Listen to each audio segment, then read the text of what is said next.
दोस्तों, हर एक इच्छाधारी नागिन के पास उसकी नागमणि जरूर होती है। कहते हैं जब स्वाति नक्षत्र की पहली बारिश होती है तो उसकी पहली बूंद अगर कोबरा सांप के मुंह में चली जाए तो वो सांप अपने मुंह में नागमणि उत्पन्न करता है। जब एक सांप नागमणि पा लेता है उसमें कई सारी शक्तियां आ जाती हैं, जैसे कि नाग का मनुष्य रूप धारण करना, मनचाही जगह पर पलक झपकते ही पहुंच जाना, अपना आकार कितना भी बड़ा कर देना और कितना भी छोटा हो जाना। ये सभी शक्तियां उसके पास आ जाती हैं। दोस्तों, जो नागमणि होती है उसकी रोशनी बहुत ही ज्यादा तेज होती है और इसका प्रकाश कई किलोमीटर दूर से भी दिख सकता है। परंतु दोस्तों, एक इच्छाधारी नागिन अपने नागमणि को हमेशा लोगों की नजरों से छुपा कर रखती है, लेकिन जब कोई उससे उसकी नागमणि को छीन लेता है तो नागिन का गुस्सा सातवें आसमान पर होता है। ऐसे में एक सच्ची घटना हम आज आपको बताने वाले हैं, जो कि बिहार के दरभंगा के एक गांव में घटित हुई, जो कि जंगल के बिल्कुल करीब बसा हुआ है। इसी गांव में श्याम और राजू नाम के दो व्यक्ति रहते थे। दोनों के बीच काफी अच्छी दोस्ती थी और दिन के समय दोनों ही बकरियों को चराने के लिए जंगल में जाया करते थे। उसी जंगल में एक इच्छाधारी नागिन अपने नाग के साथ रहती थी और अपनी नागमणि की रखवाली किया करती थी। एक बार राजू की एक बकरी घने जंगल में चली गई तो राजू ने श्याम से कहा कि तुम आज मेरी बाकी बकरियों को लेकर घर वापस चले जाओ और मैं अपनी इस बकरी को जंगल के अंदर से ढूंढ कर वापस आता हूँ, जो शायद जंगल में अंदर थोड़ा चली गई है। उधर नागिन भी अपना भेष बदलकर तथा मनुष्य रूप धारण कर नाग को नागमणि की रक्षा के लिए छोड़ गांव के भ्रमण के लिए निकली हुई थी। जब राजू अपनी बकरी को ढूंढते हुए उस जंगल में पहुंचा तो पेड़ के नीचे बने बिल में से उसे तेज रोशनी आती हुई दिखाई दी। उसे लगा कि कोई कीमती हीरा या फिर आभूषण उसके नीचे छुपा हुआ है, तो उसने उसी पेड़ की टहनी को तोड़ा और एक बड़ा सा डंडा बना लिया और उस बिल को जोर जोर से मार कर तोड़ने लगा।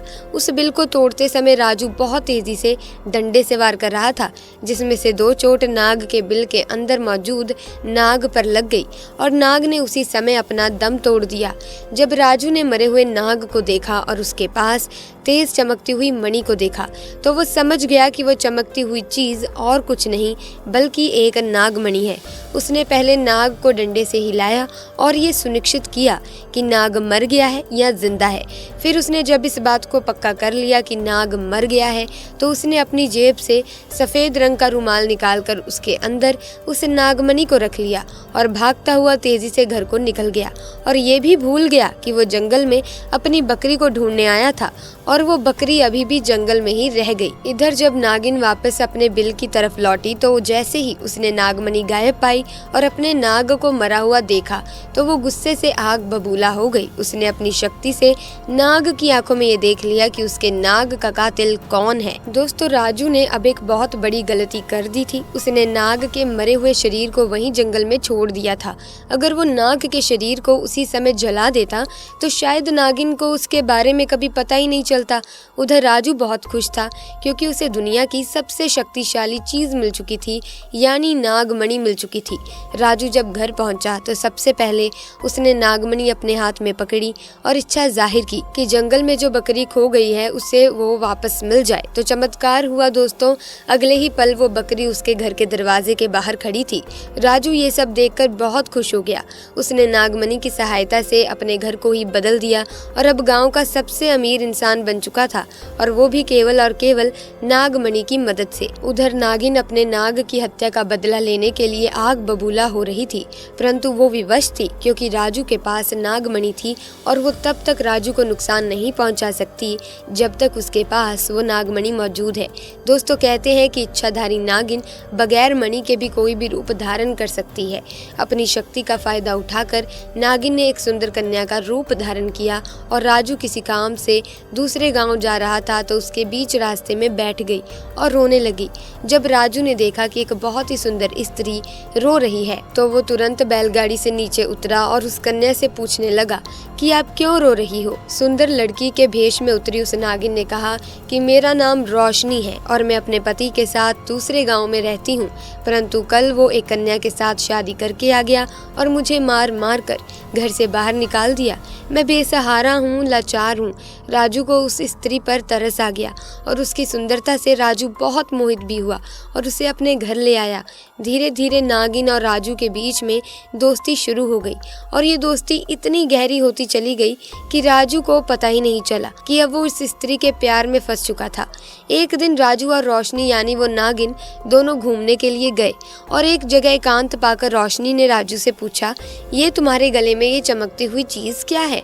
तो राजू ने बोला, अरे कुछ नहीं, एक साधारण सा आभूषण है, मुझे बहुत अच्छा लगता है इसलिए मैं इसे गले में पहन लेता हूँ। दोस्तों, ये वही आभूषण था जिसे आप नागमणि के नाम से जानते हैं। जब रोशनी बोली कि क्या तुम मुझे ये आभूषण कुछ समय के लिए दे सकते हो, क्योंकि मुझे इसकी चमक बहुत अच्छी लगी है, मैं इसे पहन कर देखना चाहती हूँ कि आखिर ये मेरे गले में कैसा लगता है। इस पर राजू चिल्लाते हुए बोला, नहीं, मैं तुम्हें ये नहीं दे सकता हूँ, इसके बदले तुम कुछ और मांग लो, मैं तुम्हें दे दूंगा। इस पर रोशनी एकदम से गुस्सा होकर बोली, राजू तुम तो कहते थे कि तुम मुझसे बहुत प्यार करते हो, अपनी जान से भी ज्यादा प्यार करते हो, और मैंने बस एक तुम्हारे गले की ये छोटा सा आभूषण क्या मांग लिया, तुम इस चीज को मुझे देने से मना कर रहे हो और मुझ पर गुस्सा क्यों हो रहे हो? रहने दो, मैं जानती हूँ कि तुम्हारे लिए क्या ज्यादा मायने रखता है। दोस्तों, फिर राजू ने ना चाहते हुए भी वो आभूषण रोशनी को दे दिया और रोशनी को देते हुए बोला कि ठीक है, कुछ समय के लिए तुम इसे पहन सकती हो, परंतु ध्यान से। रोशनी के हाथ में दोस्तों जैसे ही वो नागमणि आई, रोशनी का तो रूप एकदम बदलने लगा। केवल एक पल में ही वो रोशनी एक सुंदर कन्या से एक भयानक नागिन के रूप में परिवर्तित हो गई। उसका चेहरा बिल्कुल नाग सा हो गया और उसने कई बार राजू को डसा और डस डस कर उसे मार दिया। नागिन का इंतकाम पूरा हो चुका था, उसने अपने नाग का बदला ले लिया था।